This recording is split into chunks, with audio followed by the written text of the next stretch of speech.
الشيطان الرجيم بسم الله الرحمن الرحيم الحمد لله رب العالمين والصلاة والسلام على نبينا محمد وعلى آله وأصحابه أجمعين رب اشرح لي صدري ويسر لي أمري واحلل عقدة من لساني يفقه قولي اللهم علمنا ما ينفعنا وانفعنا بما علمتنا وزدنا علما وعملا وتقا وإخلاصا يا رب العالمين أما بعد السلام عليكم ورحمة الله وبركاته.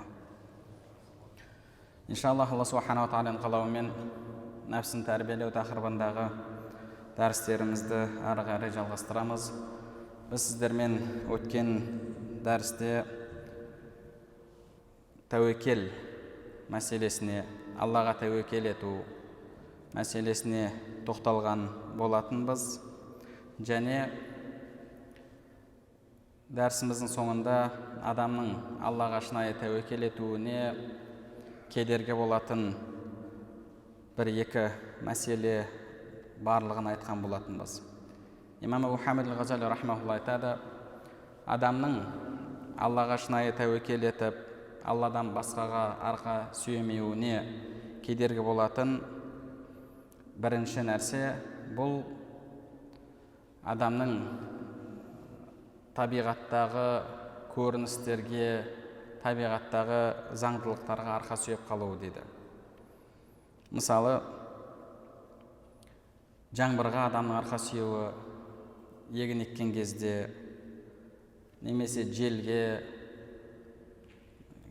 кемеге мінген кезде, яғни жалпы Алла Субханаху ва Тағаланың жаратқан жаратылысына арқа сүйеу. Құранда Алла Субханаху ва Тағала мүшриктер жайында айтады: فَإِذَا رَكِبُوا فِي الْفُلْكِ دَعَوُا اللَّهَ مُخْلِصِينَ لَهُ الدِّينَ. Олар кемеге мінген кезде ықыласпен Аллаға дұға жасайды деді. Аллаға дұға жасайды. Яғни алай дүлей толқын болып, кеме аударылып кетейін деп жатқан кезде олар Аллаға ықыласпен дұға жасайды. فَلَمَّا نَجَّاهُمْ إِلَى الْبَرِّ إِذَا هُمْ يُشْرِكُونَ. Құрғаққа шыққан кезде «Изахум юшрикун» олар Алла Тағалаға серік қосады деді. Имам Абу Хамид ал-Ғазали рахмаһулла, яғни оның бір тәпсірінде, егер сол жел тынышталмағанда, жел дұрысталып табиғат орнына келмегенде біз құрайтын едік деп олар айтады деді. Яғни адам мысалы осы жаңбыр болмағанда құрайтын едік, немесе мынандай болмағанда мынандай болатын еді деп сол Алла Тағаланың табиғаттағы жаратқан заңдылықтарына арқа сүйеп қалатын болса, бұл Алла Тағалаға серік қосу болып табылады. Және сол нәрселерге арқа сүйеген адам Алла Субханаху ва Тағалаға шынайы тәуекел еткен адам болып табылмайды. Екінші, адамның Аллаға тәуекел етуіне кедергі болатын нәрсе ол Алланың адамдарға берген еркі таңдауы дейді. Яғни адам мысалы бір пендеге қарайды, айтады: Алла Тағала бұған ерік беріп қойды. Қаласа мысалы ол маған береді, қаламаса бермейді. Қаласа мені жұмыстан қуады, қаласа жұмыста қалдырады, қаласа мені азаптайды, қаласа кешіреді деп Алла Тағаланың адамдарға берген еркіне, таңдауына қарап, бұл ерікті ғой деп сонымен сол адамға жүрегі байланады. Ал шынайы иман иелері, шынайы Алла Субханаху ва Тағаланы таныған адамдар бұл дүниедегі барлық нәрсе Алланың қалауымен болып жатыр. Алланың қалауынсыз бір жапырақ та жерге үзіліп түспейді. Бұл дүниедегі барлық нәрсе Алла Тағаланың байнал кафи уан нун, яғни күн бол деген сөзіне байланысты, Алланың қалауынсыз еш нәрсе болмайды деп олар яқин сеніммен сенеді. Және Алла Субханаху ва Тағала олардың жүрегін ашқандықтан, жүрегіне иман нұры кіргендіктен әлемге қараған кезде олар әлемдегі барлық нәрсе Аллаға бағынып тұрғанын, Аллаға бағынышты екенін, және әрбір нәрсе Алланы ұлықтап тәсбих айтып тұрғанын, бұл дүниеде Алланың қалауынан басқа еш нәрсенің жоқтығын білетін адамдар. Яғни адам әлгіндей нәрселерге арқа сүйеп Аллаға тәуекел етуден айырылмау керек. Адамның мысалы сол жаратылысқа тәуекел етуіне, соған көбірек арқа сүйеуіне дәлел болатын немесе адамның сондай халде екендігін көрсететін амалдардан, мысалы бір адам ауырып қалса бірден бірінші дәріге жүгіреді. Ол әлгі адам ауырған кезде оқылатын дұғаларды оқып бірінші Алла тағалаға тәуекел етпеді, ол әлгі дәріге немесе тағы да басқа сол сияқты нәрселерге тәуекел етеді. Негізінде шынайы Алла тағалаға тәуекел еткен адам бірінші емді Алла тағаладан іздейді. Адам шынымен, шын сеніммен Алла субханала тағаладан ем сұрайтын болса, ем іздейтін болса, Алла субханала тағала оған емін береді. Бірақ кейде адамның сол тәуекелінің әлсіздігі бірінші дұға оқымастан, бірінші Алла тағаладан сұрамастан бірден әлгі бізге себеп болып көрінген нәрселерге жүгіреді. Бірақ негізінде шын мәнінде олардың ешқайсысы адамға бір пайда бермейді немесе бір зиян келтірмейді. Бұл әхлі сүнна уәл жамаға ақидасы болып есептеледі. Яғни әхлі сүнна уәл жамаға ақидасында негізінде адамды адамның су шөлін қандырмайды, адамды тамақ тойдырмайды, адамды от күйдірмейді, дәрі ешқандай ем бермейді. Бұның барлығын беретін, бұның барлығы Алла тағаланың қолында. Ол нәрселер тек қана сыртқы көріністе себеп болып табылады. Яғни шынайы себеп емес. Тек қана Алла субханала тағала адамдардың өмірі реттелу үшін Алла субханала тағала сол нәрселерге байлап қойды. Бірақ шынында су адамның шөлін қандырмайды, дәрі адамға ем болмайды. Шейх Мұхаммад Саид Рамадан Бути рахмауллах осы мәселені айтқан кезде бұны ол кісі айтады, әсбаб жаалия дейді. Яғни Алла тағала себеп етті. Әсбаб хақиқия, бұл шынайы себептер емес дейді. Шынайы себептер емес. Шынайы себеп дегеніміз не? Шынайы себеп бұл философтар да бар, адасқан ақидадағылар да бар. Оларда от өздігінен, яғни оттың табиғатында күйдіру қасиеті бар, суда шөлді қандыру қасиеті бар, тамақта тойдыру қасиеті бар. Ал әхлі сүнна уәл жамаға ақидасында олардың ешқайсысында онда ешқандай сипат жоқ. Адам суды ішеді, шөлдің басылуын Алла тағала адамды жаратады. Адам тамақ жейді, Алла тағала адамда сол тою сипатын жаратады. Яғни бұның барлығы тек қана өмір реттелу үшін Алла субханала тағаланың біздің істерімізді байлап қойған нәрселер болып табылады.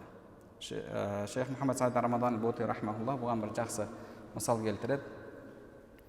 Бір ғалымның жүргізген зерттеуін ол кісі айтып береді. Бір ғалым 20-30 шақты итті алып бір ай бағады. Күнде түсте тамақ беретін кезде, тамақты алып келе жатқан кезде қоңырауды шылдырлатады. Сөйтіп тамақты береді. Екінші күнде тура сондай, үшінші күнде тура сондай. Яғни тамақ беретін кезде қоңырауды шылдырлатады. Сөйтіп бір ай осы тәжірибені өткізеді. Одан кейін бір күні тамақты алып келместен, қолында тамақ жоқ, тек қана қоңырауды шылдырлатқан кезде әлгі иттер барлығы жүгіріп келіп, бағанағы ауыздарынан сілекей ағып, тамақты күтіп тұрады. Негізінде қоңырау мен тамақтың арасында бір байланыс бар ма? Ешқандай байланыс жоқ. Яғни екеуі бір-біріне байланып тұрған нәрсе емес. Бірақ әлгі иттердің санасында пайда болды сондай нәрсе. Күнде тамақ беретін кезде, қоңырауды шылдырлатқан кезде, яғни тамақ пен қоңыраудың арасында бір байланыс бар деген оларда бір сенім қалыптасты. Негізінде олай емес. Негізінде арасында ешқандай байланыс жоқ. Сол сияқты тамақ жеу мен тоюдың арасында, су ішу мен шөлдеудің арасында тікелей шынайы байланыс жоқ. Ол нәрселердің өзінде ол нәрсе жоқ. Бұны Шейх Мұхаммад Саид Рамадан Бути рахмауллах түсіндірген кезде мына нәрсені айтады. Яғни әлгі философтардың көзқарасында әлгі заттар шынайы себеп болып есептеледі, олардың бойында сол қасиет бар деді. Мысалы, бір адам бір ойыншықты алады да артындағы кілтін бұрайды. Кілтін бұрап жерге қойып қойса, кілт айналып біткенше әлгі ойыншық бір белгілі бір іс-әрекеттерді жасайды. Яғни оның бойында бір күш-қуат бар әлгі кілт айналып біткенше. Әлгі философтардың көзқарасында Алла субханала тағала араласпаса да, Алла тағала әлгі заттарды өзіне тастап қойса да, ол от өзінен өзі жандырады, өзінен өзі су шөлді қандырады, себебі олардың бойында шынайы бір сондай күш, сондай қасиет бар деді. Ал біздің ақидамызда ла хаула ва ла қуата илля билля. Ешқандай күш, қуат, еш нәрсе, ешқандай жаратылыста жоқ. Оның барлығы тек қана Алла тағалада. Сол үшін де, яғни негізінде адам әлгі жаратылыстарға арқа сүймеуі керек. Және сондай-ақ адамның іс-әрекеті барлығы, бұның барлығы Алла субханала тағаланың қалауымен болып жатқан нәрсе. Алла субханала тағала қаламаса, сіз Аллаға шынайы тәуекел ететін болсаңыз, сіз ойлаған нәрсені Алла субханала тағала береді. Біз Рисалатул Мустаршидин сабағын өткен кезде имам Ибн Хазм рахмауллахтың атасының басынан өткен оқиғаны баяндап берген едік. Ол тарих кітаптарында келеді. Сонда қази мысалы пәленшіні юслап, яғни ағашқа керіліп өлтірілсін деп жазбақшы болады. Сөйтіп жазады, әлгі жазаны орындайтын адамның қолына келсе, ютлақ деп жазылып тұр. Ютлақ, яғни босатылады деп жазылып тұр. Сөйтіп босатпақшы болып жатқан кезде хабар жетеді, сен не үшін босатып жатсың, мен оны саған дарға ас керіп өлтір дедім ғой дейді. Жоқ, міне хатыңызда ютлақ деп тұр дейді. Анау таң қалып, қалай мен қателестім деп қайтадан юслап деп қайтадан жазып беріп жібереді. Ананың қолына жеткен кезде қайтадан ютлақ деп жазылып тұр. Яғни тарихта, ислам тарихында болған нәрсе. Босатылады деп жазылып тұр. Үшінші мәртеде тура сөйтеді, үшінші мәртеде қайтып қолына келген кезде ютлақ деген жазылып тұрады. Сонда Алла тағаланың босатуды, тірі қалуын қалаған адамды мен өлтіре алмаймын деп жібереді. Тағы бір ғұламаның басынан өткен оқиға. Әлгі ғұламаға патша ашуланып, оны өлтірмекші болады. Өлтіргенде де адамдарға ғибрат болсын деп, бір арыстанды бірнеше күндер бойы аш қалдырады. Сөйтіп адамдарды жинап, әлгі ғұламаны адамдардың алдына шығарған кезде жолбарысқа талату үшін. Жолбарыс келіп, ананың жанына келген кезде, ана кісінің жанына келген кезде, мысықтай кәдімгідей жанында айналшықтап, сол жерде оған еш нәрсе істемейді. Сонда әлгі ғұламадан кейін сұраған кезде, арыстан жанына келген кезде қандай ойда, қандай пікірде болдым деген кезде, ол кісі арыстан қазір мені жаласа, оның аузындағы сілекейінің үкімі қандай еді, ол нәжіс па, нәжіс емес па, киімім намазға одан кейін жарайды ма, жарамайды ма деген ойда болдым деп ол кісі жауап берген. Яғни адам шынайы Алла субханала тағалаға тәуекел еткен кезде әлгі жаратылыстың барлығы Алла тағаланың қолында. Алла тағала оны, Алла тағалаға бағынышты. Алла субханала тағала олардың барлығын сіз Аллаға тәуекел етсеңіз, сіз қалағандай етіп береді.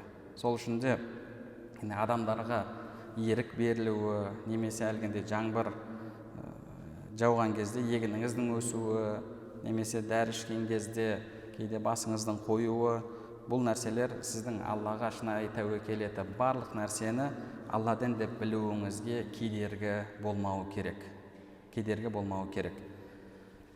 Имам Абу Хамид ал-Ғазали рахимахуллах тағы бір сондай бір мәселені қозғайды. Осы жерде ол әл-жаму бейне таухиди ва шара дейді. Яғни шариғат пен таухидты біріктіру. Таухид дегеніміз не? Таухид алла фаиля иллаллах. Алладан басқа істеуші жоқ деп білу дейді. Ал шариғат исбатул афали илал ибад. Яғни істерді пенделерге бекіту. Енді бұл екеуін қалай біріктіреміз, қалай бұны түсінеміз деген мәселе туындайды. Яғни адам шынайы иман келтірушілердің қатарына кірген кезде Алладан басқа істеуші жоқ деп біледі. Яғни барлық нәрсе Алла субханала тағаланың қалауымен болып жатқан нәрсе деп біледі. Енді шариғатта бізге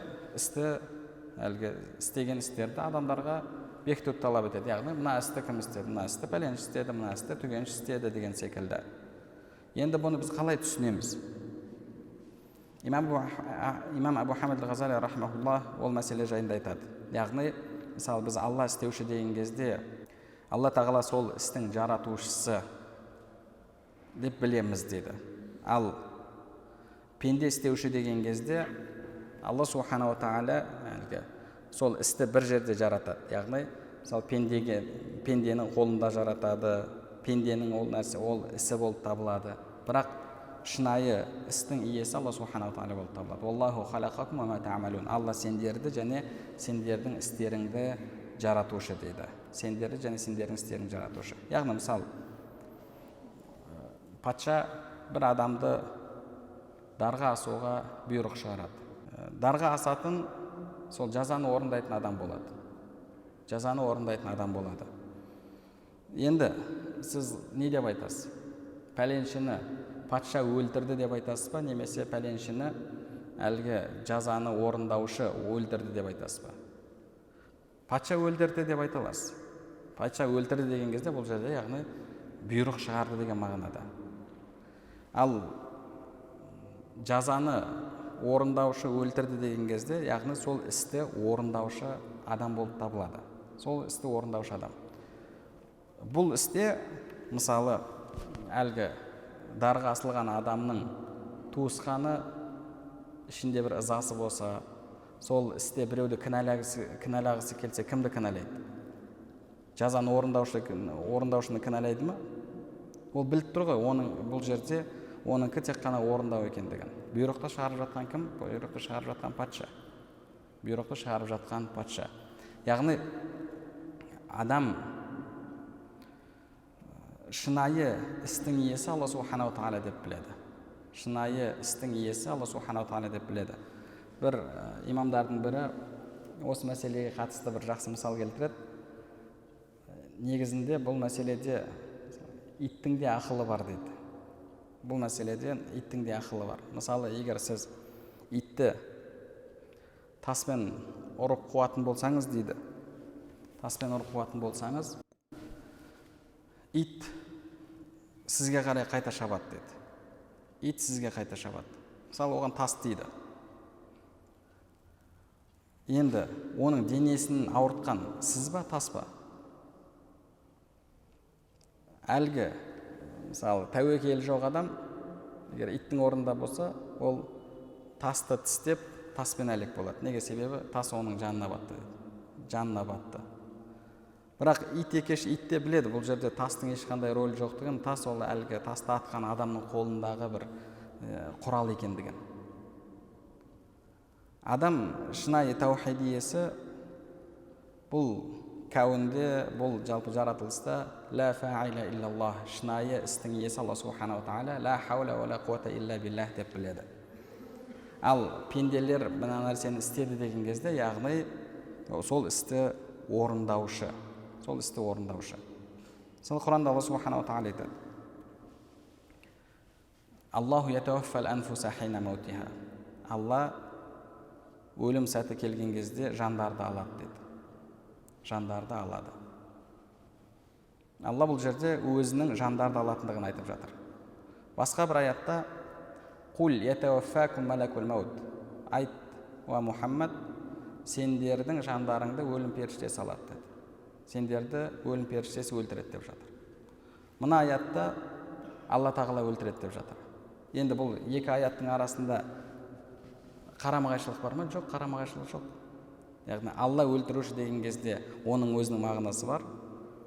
Өлім періштесі өлтіруші, жанды алушы деген кезде оның өзінің мағынасы бар. Құранда Алла субханала тағала мысалы «Афарайтум ма тахрусун», өздеріңнің егіп жатқан нәрселеріңді көрмейсіңдер ме деді. Бұл жерде егуді Алла тағала кімге бекітіп жатыр? Пендеге бекітіп жатыр. Басқа аяттарда Алла субханала тағала «Анна сабабна ал-ма'a сабба, thumma shaqaqna al-arda shaqqa, fa'anbatna fiha habba wa 'inaba wa qadba». Біз аспаннан жаңбыр түсірдік, жерді жардық, және сол жерден жерге дәндерді ектік, және содан өсімдіктер, жемістер шығардық деп Алла субханала тағала айтып жатыр. Бірінші аятта сендер егушісіңдер деп жатыр. Мына аятта Алла субханала тағала ол істің иесі өзі екендігін айтып жатыр. Өзі екендігін айтып жатыр. Яғни біз пенде істеуші деген кезде оның қандай мағынада екендігін, Алла тағала істеуші деген кезде оның қандай мағынада екендігін білуіміз керек. Фалам тақтулухум валакинналлаха қаталахум. Сендер оларды өлтірген жоқсыңдар, валакинналлаха қаталахум, бірақ Алла тағала оларды өлтірді деп жатыр. Вама рамайта из рамайта валакинналлаха рама. Сен әлгі қылышпен ұрған кезде, садақты атқан кезде, вама рамайта из рамайт. Сен атқан кезде атқан жоқсың, валакинналлаха рама, бірақ Алла тағала атты деп жатыр. Сен атқан кезде атқан жоқсың. Қалайша атқан кезде атқан жоқсың? Ол атып тұр ғой, садақты атып тұр, қылышпен ұрып тұр. Вама рамайта, бірақ сол кезде сен қылышпен ұрған жоқсың, садақпен атқан жоқсың деді. Яғни бұл жерде атқан жоқсың, ұрған жоқсың дегеннің мағынасы түсінікті. Яғни оның әсерін пайда етуші, ол істі іске асырушы Алла субханала тағала. Валакинналлаха рама. Бірақ Алла тағала атты, Алла тағала сол істі істеді деп жатыр. Қарап тұратын болсақ, яғни бір істі адамға бекітіп жатыр, бірақ сен ол нәрсені істеген жоқсың деп жатыр. Алла тағала істеді деп жатыр. Бұл жердегі мағынасы да жалпы түсінікті болып табылады. Сол үшін де, яғни бір істі пенде істеді деген кезде, ол істің шынайы иесі ол емес екендігін білуіміз керек. Пенделердің қолында еш нәрсе жоқ. Пенделердің қолында еш нәрсе жоқ.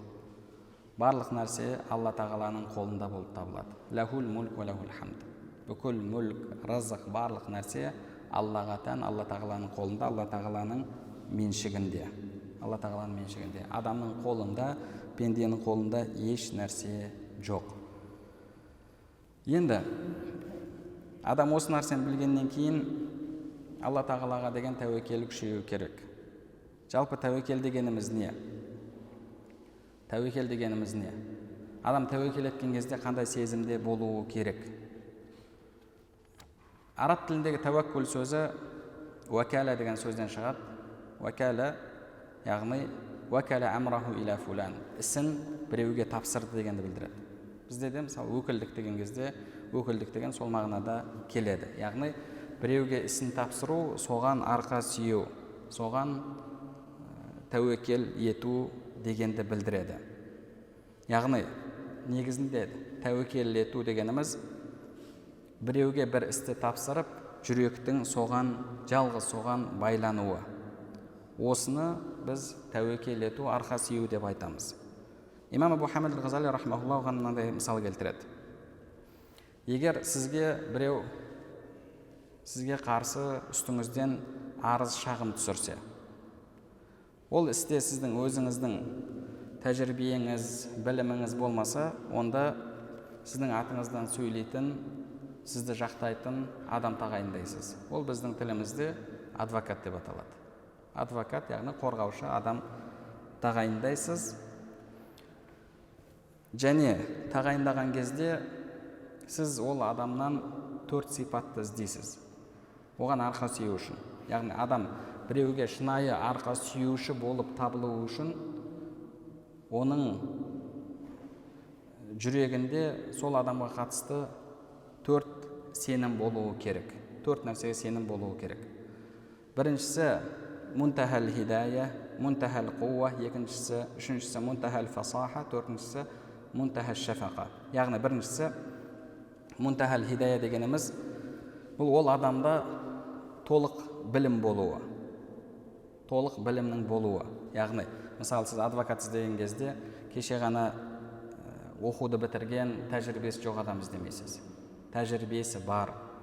Мысалы, егер сіздің сотыңыз немесе сол қаралып жатқан іс қай салаға байланысты? Қылмысқа байланысты болса, сол қылмыспен айналысып жүрген адам. Экономикалық мәселе болатын болса, сол мәселемен айналысып жүрген, соның әлгі барлық мәселелерін егжей-тегжейлеп білетін, сырын білетін, оңын солын білетін адамды іздейсіз. Бұл біріншісі. Екіншісі мунтахал қуа.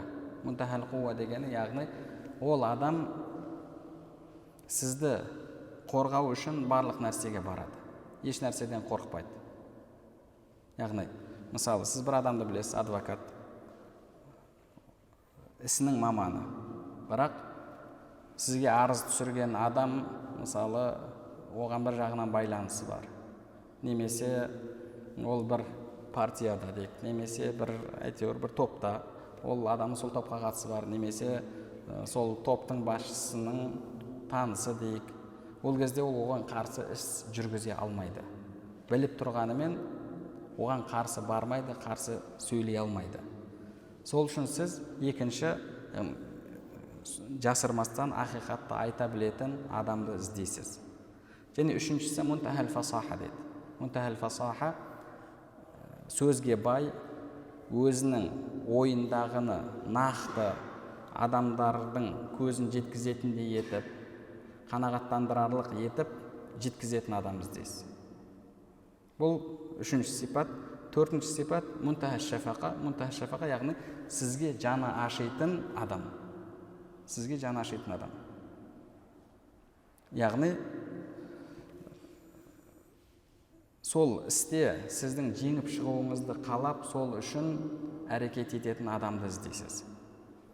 Егер осы төрт сипаттың біріне, әлгі адамда осы төрт сипаттың бірі бар ма жоқ па деп екіленетін болса, онда ол адамға толық арқа сүйей алмайды.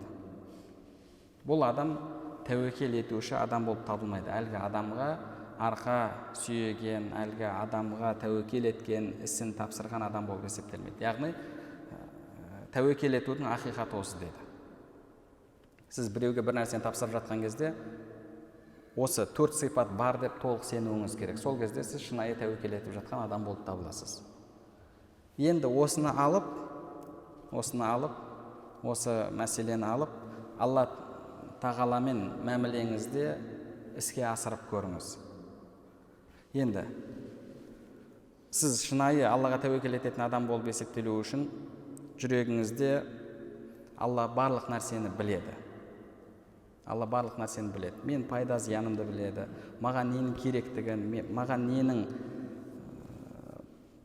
тиімді екенін, ненің тиімсіз екенін, сол мәселенің ақиқатын барлығын Алла тағала біледі деп сіз білуіңіз керек. Алла тағалаға арқа сүйеп жатқан кезде, яғни бір іс болмай қалса, осы іс болғанда еді, мен үшін осы іс жақсы еді деп ойламайсыз. Алла тағала солай қалады, яғни Алла тағала біледі, болды, Алла тағаланың қалағаны болды. Алла тағалаға тәуекел еткен адам сол. Сендер бір нәрсені жек көрулерің мүмкін, ол сендер үшін қайырлы болуы мүмкін. Алла біледі, сендер білмейсіңдер деді. Яғни Алла тағала сізге бір нәрсені нәсіп еткен кезде, бұлай емес, мынандай болғанда еді деп сіз ойламайсыз. Неге? Себебі сіз Алла тағалаға толық сенесіз. Алла тағала алимун хаким. Алим, яғни барлық нәрсені білуші. Менің пайда зиянымды барлық нәрсені білуші. Хаким, және әр нәрсені даналықпен істеуші. Әл-хикмату вадау шайи фи мауди'i. Әр нәрсені өзінің тиісті орнына қою. Әр нәрсені өзінің тиісті орнына қою. Яғни менің мына ісім былай болмай, былай болды ма, онда Алланың қалауы сол, Алланың ісінде даналық бар, яғни солай болғаны дұрыс. Сізде Алла тағалаға тәуекел еткен кезіңізде Алланың ісіне жүрегіңізде бір ешқандай бір қарсылық болмайды. Алла тағала маған қайырлысын нәсіп етеді, Алла тағаланың қалағаны болады деп ісіңізді Алла тағалаға тапсырып қоясыз. Бір кісі келіп, бір ғалымнан сұрайды: мен дұға етіп жатырмын, дұғам қабыл болмай жатыр дейді. Сонда әлгі ғұлама айтады: сен Алланың алим екеніне сенесің бе дейді. Яғни білім иесі екендігіне. Мысалы, соны сенің сұрап жатқан нәрсең сен үшін пайда ма, зиян ба, соны Алла тағаланың білетіндігіне сенесің бе дейді. Иә, сенемін дейді. Алла тағаланың хаким екендігіне, яғни әр нәрсені өзінің тиісті орнына қоятындығына, дана екендігіне, Алланың даналығына сенесің бе дейді. Сенемін дейді. онда сенде не проблема бар деді. Яғни сол сұрап жатқан нәрсең саған мүмкін зиян болар. Алла тағаланың бермеуінің өзі саған сол Алла тағаланың жақсылығын беріп жатқаны болар, қайдан білесің сенде? Сол үшін де яғни адам Алла тағала тәуекел еткен кезде Алла алим, хаким деп Алла тағалаға тәуекел етеді. Және екіншісі мунтахал қуа. Алла тағала еш нәрседен қорықпайды. Алла еш нәрседен қорықпайды. Барлық нәрсе Алла тағаладан қорқады. Алла тағаланың қалауында Алла тағала еш нәрседен қорықпайды. Имам Абу Джафар Тахауи рахмалла айтады ғой, Алла субханала тағала әлгі бағанағы өлтірген кезде адамды еш нәрседен қорықпайды. Яғни Алла тағала үшін сол жалғыз қалу дегенде ешқандай ондай бір нәрсе жоқ. Алла тағала үшін бүкіл әлемнің бар болуы, жоқ болуы бірдей. Алла тағала үшін барлығы бірдей. Алла тағаладан асқан ешкімде, Алла тағаланың білімінен асқан ешқандай білімі жоқ. Және одан кейін мунтахаш шафақа, яғни жанашырлық. Алла тағала бізге ата-анамыздан да мейірімді. Бір ғалымның айтқан сөзі бар, егер Алла тағала маған таңдау берсе дейді, сенен есеп қисапты ақиретте анаң алсын немесе мен алайын деп таңдау берсе, мен Алла тағаланы таңдаймын дейді. Неге? Себебі Алла субханала тағала архаму бина мин уммахатина. Алла тағала ата-аналарымыздан да бізге мейірімді. Бізге Алла субханала тағала ата-аналарымыздан да, ең қатты бізді жақсы көретін адамдардан да мейірімді. Және Алла субханала тағала хадисте келгендей, мейірімнің 99 бөлігін қияметке сақтады. Бір бөлігін ғана бұл дүниеге түсірді. Бір бөлігін бұл дүниеге түсірді. Сол үшін де, яғни сізде осы 4 сезім толық болған кезде сіз шынайы Алла субханала тағалаға тәуекел еткен адам болып табыласыз. Ал егер осы 4 сезімнің біреуі сізде шайқалып кететін болса, теңселіп кететін болса, онда сіз Аллаға тәуекел еткен адам болып, шынайы тәуекел еткен адам болып табылмайсыз. Енді сіздің жүрегіңізде бұл 4 сенімнің болуына кедергі болатын, немесе сол 4 сезімді толық сезіне алмай жатсаңыз, онда оның ғұламаларымыз 2 себебі бар деді. Біріншісі, яқиніңіздің аз болуы. Онда сіз ақидаңызды дұрыстауыңыз керек. Ақидаңызды дұрыстауыңыз керек. Яғни сізде күмән болатын болса, онда ақидаңызды дұрыстауыңыз керек. Бұл негізі, бұл 4-еуі де тікелей ақидаға байланысты. Яғни Алла тағала барлық нәрсені біледі, Алла тағала барлық нәрсеге құдіреті жетеді, Алла тағала бізге бәрінен де мейірімді деген бұл нәрсе негізі тікелей адамның ақидасына, сеніміне байланысты. Біріншісі, сол сіздің яқин сеніміңіз дұрыс емес, яқин сенім емес.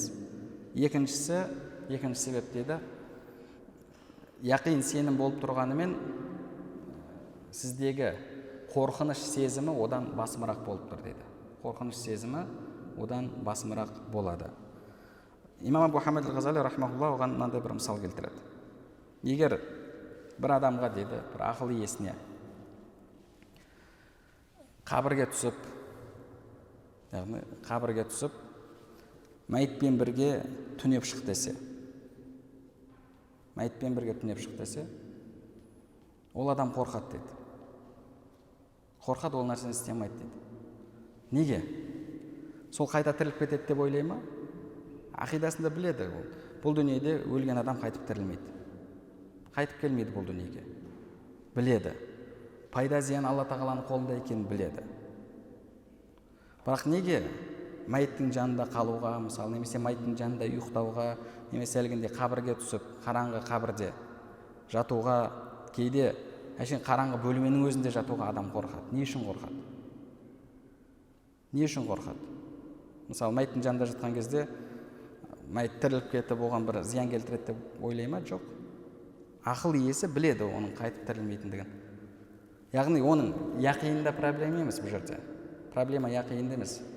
Проблема бұның әлгі жүрегіндегі қорқыныш, жүрегіндегі әлгі сол адам табиғатындағы қорқыныш басымырақ болып тұр. Негізінде бұл адамның иманына, адамның тәуекеліне кедергі келтіретін проблема болып табылады. имам Абу Хамид Ғазали бұл қатты күшейе берсе үлкен ауруға айналады деді.